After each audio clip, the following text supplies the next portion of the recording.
কি করেন আপনি? আগে আইডি বেচি। বাট ফাজলামি হচ্ছে আমার সাথে? সিরিয়াসলি স্যার, আইডি বেচলে তো এইটা আসে। আমার বাড়ির দোতলাটা পুরো আইডি বেচে করেছি। একটা রেড ক্রিমিনাল আইডি আছে, নেবেন নাকি? আমার বাড়ির 3 তলাটাও হয়ে যাবে।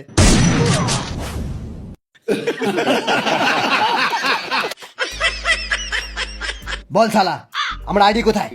শুনেছি একটা হ্যাকার আপনার আইডি হ্যাক করে নিয়েছে, তার বেশি আর কিছু জানি না স্যার। এখনো বলছি সত্যি কথা বলে দে, ডেজার্ট ইগলের গুলি কিন্তু আমার নলের ডগায়। এভাবে ভয় দেখাবেন না স্যার, অলরেডি আমার ডেজার্ট ইগলের ডগায় চলে এসেছে। লাইভ স্ট্রিম হ্যাক করেছিলে কেন? আমাদেরকে ফ্রেন্ড লিস্টে নেয়নি স্যার। ফ্রেন্ড লিস্টে নেয়নি বলে হ্যাক করতে হবে? স্যার আমরা সবাই লোকেশ গেমারের ফ্যান। ও লাইভ স্ট্রিম চালু করলে আমরা সকাল থেকে ফোন নিয়ে পড়ে থাকি। 200 টাকা করে সুপার চ্যাট করে দিই, ভিডিও শেয়ার করি, আর আমাদেরকে ফ্রেন্ডে নেবে না? বাকি সময়টা কি করো? আমরা সবাই বাল ছিঁড়ি স্যার। নাম কি? Garena free fire max. তোমার নাম জিজ্ঞেস করছি। গেঁড়া, পুরো নাম বলো। গেঁড়া মদন রায়। বাবা কি করেন? বাবা ইউটিউবার, রাইস্টার।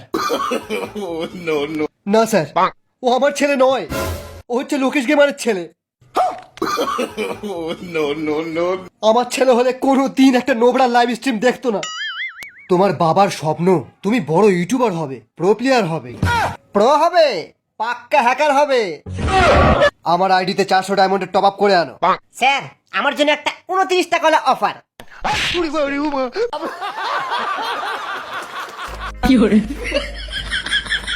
এই নোবড়া, তাড়াতাড়ি এতে 100 টাকার নোট গলিয়ে দে। এরকম করে কেউ ভিক্ষা চায়? আরে সালা, ভিখারি না রে, ফ্রি ফায়ার টুর্নামেন্টের চাঁদা। যে টুর্নামেন্ট চালাচ্ছিল তার গুপ্ত জায়গায় গুপ্ত রোগ হয়েছে বলে সে টাকা দিতে পারেনি। কি গুপ্ত রোগ? সালা গুপ্ত রোগ মানে জানিস না? চল দে। এটা কি করছিস অমিত ভাই? এটা খারাপ হচ্ছে। দে তুইও শালা পয়সা দে, চল। আমি দেবো না, আমি অনেক কষ্ট করে লাইভ স্ট্রিম করেই টাকাটা রোজগার করেছি।